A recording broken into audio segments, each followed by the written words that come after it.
O helicóptero militar cruzava o céu escuro do Golfo Pérsico, enquanto as luzes do porta-aviões surgiam como uma cidade flutuante no meio da imensidão negra. Dentro da cabine, o enviado especial dos Estados Unidos mantinha os olhos fixos no horizonte invisível.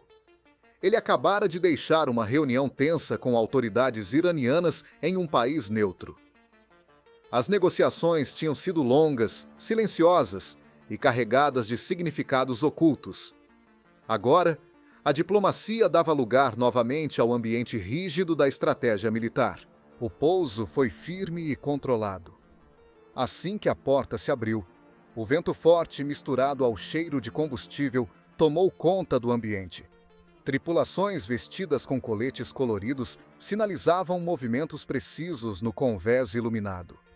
Caças alinhados aguardavam ordens, e helicópteros permaneciam prontos para decolagem imediata. O enviado desceu os degraus metálicos, sentindo o peso simbólico daquele retorno ao mar.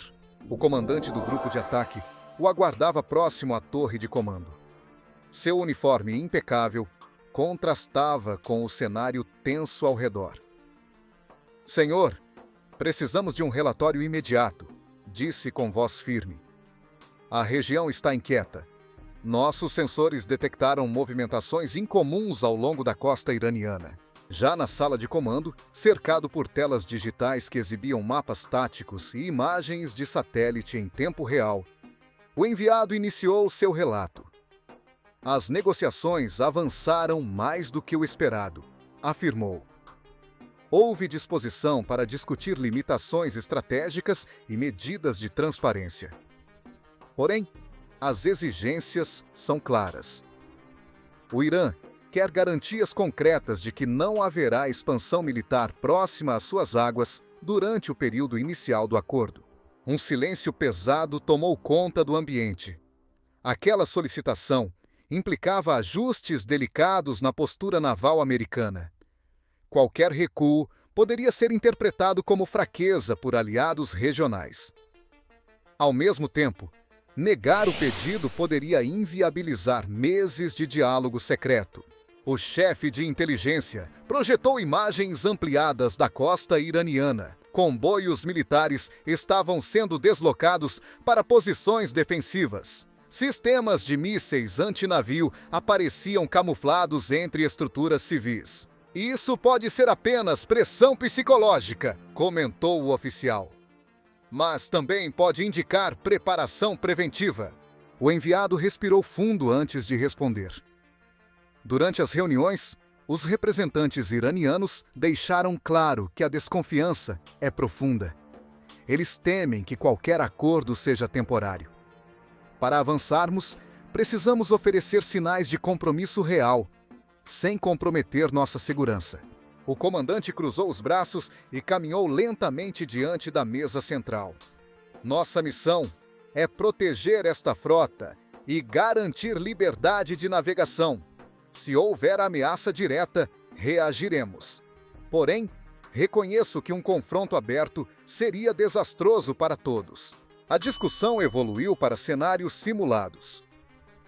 Computadores táticos calcularam tempos de resposta, trajetórias de interceptação e possíveis consequências de um incidente marítimo. Cada variável era analisada com precisão matemática, mas todos sabiam que a realidade raramente seguia modelos perfeitos. Enquanto isso, no convés, um caça foi preparado para a missão de reconhecimento noturno.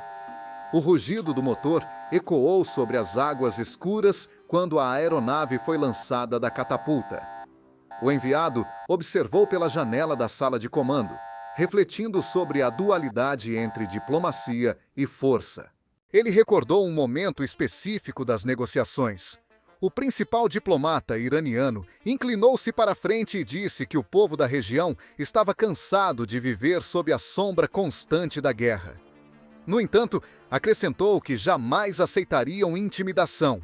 Aquela frase permanecia ecoando em sua mente.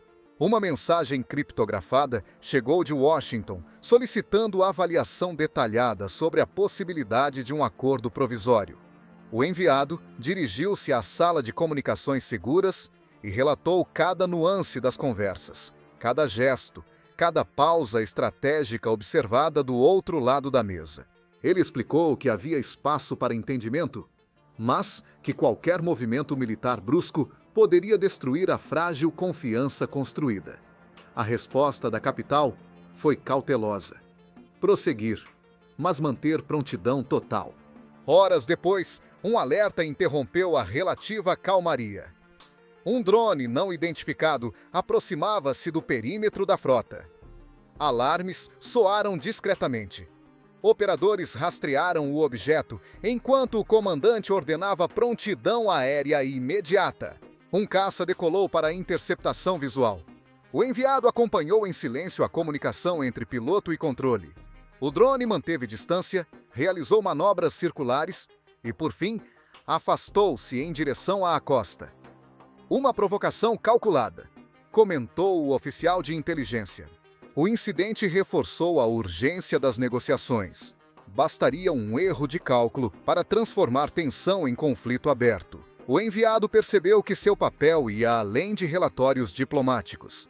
Ele precisava criar mecanismos que evitassem justamente esse tipo de incidente. Na manhã seguinte, propôs ao comandante a criação de um canal direto de comunicação naval com autoridades iranianas. Um mecanismo para esclarecer rapidamente qualquer movimentação suspeita. Reduziria o risco de mal-entendidos, explicou. A proposta foi recebida com cautela, mas também com reconhecimento de sua importância. A história da região estava repleta de confrontos iniciados por interpretações equivocadas. Enquanto o porta-aviões seguia sua rota, destroyers escolta mantinham formação defensiva. Submarinos aliados patrulhavam discretamente abaixo da superfície.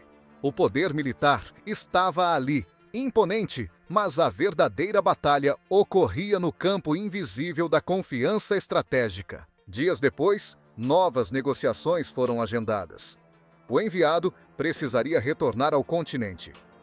Antes de partir novamente, caminhou sozinho pelo convés ao entardecer. O céu assumia tons alaranjados, enquanto o mar refletia a luz como um espelho fragmentado.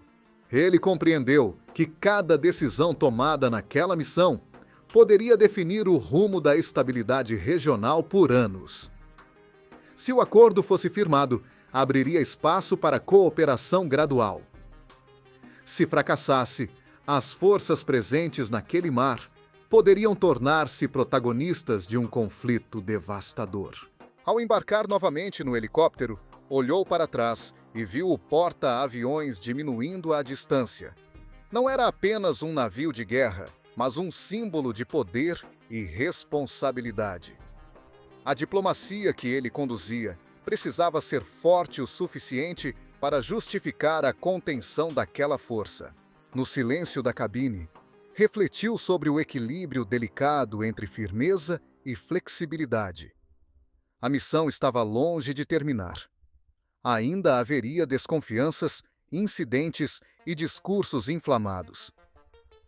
Porém, enquanto houvesse diálogo, existia uma chance real de evitar a guerra. E assim, sobre as águas profundas do Golfo, entre radares atentos e negociações silenciosas, desenhava-se um capítulo decisivo da história contemporânea. Diplomatas e militares atuavam como peças de um mesmo tabuleiro, conscientes de que a verdadeira vitória não seria medida em explosões ou territórios conquistados, mas na capacidade de transformar tensão em entendimento antes que fosse tarde demais.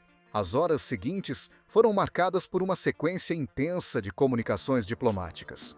O enviado especial retornou ao continente sob escolta discreta, levando consigo propostas revisadas e garantias preliminares. O ambiente da nova rodada de negociações era ainda mais sensível. Notícias sobre o incidente com o drone já haviam circulado entre assessores militares iranianos, aumentando a desconfiança. Na sala de reuniões, o representante iraniano iniciou o diálogo com tom firme. Ele mencionou a aproximação do drone como exemplo da tensão constante no Golfo. O enviado respondeu de forma controlada, explicando que a interceptação fora defensiva e que justamente por isso era urgente criar um canal direto entre forças navais para evitar escaladas acidentais. O debate foi técnico e minucioso. Discutiram distâncias mínimas de aproximação entre embarcações, protocolos de aviso prévio para exercícios militares e até frequências específicas de rádio para comunicação emergencial. Pela primeira vez, oficiais militares dos dois lados participaram de parte da reunião, ainda que em ambiente civil. Enquanto isso, no porta-aviões, o comandante acompanhava relatórios em tempo real. A frota mantinha posição estratégica, mas evitava movimentos que pudessem ser interpretados como provocação. Submarinos aliados receberam instruções de permanecer em patrulha silenciosa, reforçando a segurança sem alterar a visibilidade pública da presença americana. No terceiro dia dessa nova etapa, surgiu um impasse crítico. O Irã exigia redução temporária do raio de patrulha aérea americana próximo ao estreito estratégico da região. Para Washington, aquela área era vital para garantir fluxo seguro de comércio global. A tensão na sala tornou-se quase palpável. O enviado compreendeu que aquele era o ponto decisivo. Propôs uma solução intermediária. As patrulhas seriam mantidas, porém, com notificação prévia de exercícios maiores e compromisso formal de não simular ataques próximos ao território iraniano durante o período de implementação do acordo. O silêncio que se seguiu pareceu interminável. Os negociadores iranianos trocaram olhares e pediram intervalo. O enviado aproveitou para enviar relatório parcial ao porta-aviões e à capital americana. A resposta foi clara. A proposta poderia ser aceita se garantisse estabilidade imediata. Horas depois, os iranianos retornaram à mesa. Aceitaram a fórmula proposta, condicionando a assinatura a um comunicado conjunto enfatizando respeito mútuo e soberania regional. Era um avanço concreto. Não resolvia décadas de desconfiança, mas estabelecia um primeiro mecanismo real de prevenção de crise. Ao retornar novamente ao porta-aviões, dias depois, o enviado foi recebido com expectativa visível. O convés estava iluminado sob o céu estrelado. Desta vez, o pouso simbolizava não apenas retorno, mas progresso. Na sala de comando, ele apresentou o texto preliminar do acordo. Protocolos de comunicação naval direta, limites operacionais temporários, compromissos de transparência e revisão gradual de certas sanções. O comandante leu atentamente cada linha. Isto não elimina o risco, afirmou o comandante, mas cria tempo. E no cenário atual, tempo significa estabilidade. O enviado concordou. O objetivo não era vitória estratégica imediata, mas evitar que um erro transformasse tensão em guerra. Dias depois, o comunicado conjunto foi divulgado ao mundo. Analistas internacionais reagiram com cautela otimista. Alguns consideraram o acordo frágil, outros o enxergaram como passo histórico. No Golfo, entretanto, o efeito foi imediato. Movimentações militares tornaram-se menos agressivas e canais de rádio antes silenciosos passaram a ter mensagens formais de coordenação. Certa madrugada, um destroyer americano detectou a aproximação de embarcação iraniana em rota potencialmente sensível. Em vez de alarmes e interceptações agressivas, o protocolo recém-criado foi ativado. Uma comunicação direta esclareceu que se tratava de exercício previamente programado. O incidente foi resolvido em minutos. O comandante observou aquela troca de mensagens com expressão pensativa. Talvez fosse a prova de que a diplomacia, quando sustentada por força responsável, poderia realmente evitar confrontos desnecessários. O enviado especial caminhou novamente pelo convés ao amanhecer. O mar estava mais calmo, refletindo a luz suave do sol nascente. Ele sabia que desafios futuros surgiriam. A política internacional raramente oferece soluções permanentes. Contudo, naquele momento específico, havia algo diferente no ar. Não era triunfo nem celebração. Era uma sensação discreta de que o pior havia sido adiado. Em um cenário onde mísseis e navios de guerra podiam decidir destinos em minutos, o simples fato de ter criado diálogo estruturado já representava conquista significativa. Antes de deixar definitivamente o navio para retornar a Washington, o comandante apertou sua mão com firmeza. "Senhor", disse ele, "às vezes a maior vitória de uma frota é não precisar disparar um único tiro." O enviado sorriu levemente. Concordava plenamente. Ao olhar pela última vez para o convés movimentado, compreendeu que aquele porta-aviões continuaria ali como símbolo de poder. Mas graças ao esforço diplomático, talvez pudesse permanecer apenas como símbolo, e não como instrumento ativo de destruição. Assim, entre relatórios confidenciais, patrulhas vigilantes e negociações pacientes, a crise foi contida. Não resolvida por completo, mas administrada com equilíbrio delicado entre firmeza e prudência. No vasto tabuleiro geopolítico do Golfo, diplomacia e poder militar haviam encontrado um raro momento de coordenação estratégica.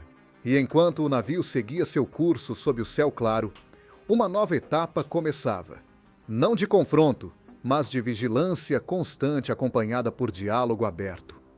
Porque naquela região sensível do mundo, a paz nunca é definitiva, mas pode ser construída dia após dia, decisão após decisão, palavra após palavra.